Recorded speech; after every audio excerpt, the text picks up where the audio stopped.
Dans ce chapitre, je comprends que mes désirs de base sont en quelque sorte la parole de Dieu qui guide ma vie.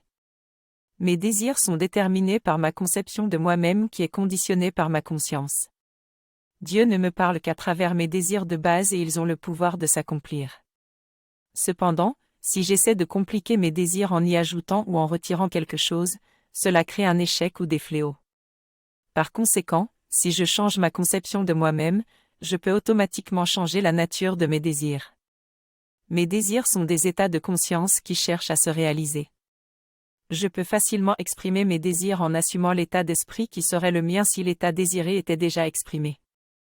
Mais je dois être conscient que la conscience et Dieu sont la seule et unique réalité, et être prudent de ne pas imposer mes croyances à autrui.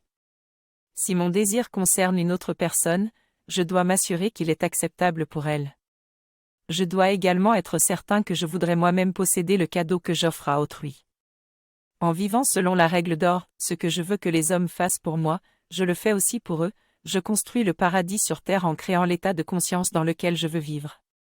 Je dois être discipliné et déterminé dans la réalisation de mes désirs, en sachant qu'un état subjectif possède en lui les voies et moyens de s'exprimer. La compréhension de la loi de la conscience me permet de vivre selon la règle d'or et de voir le royaume du paradis se réaliser sur terre. La vie nous soumet tous aux mêmes lois immuables. La conscience est la seule réalité et tout ce qui existe dans le monde n'est que des états de conscience.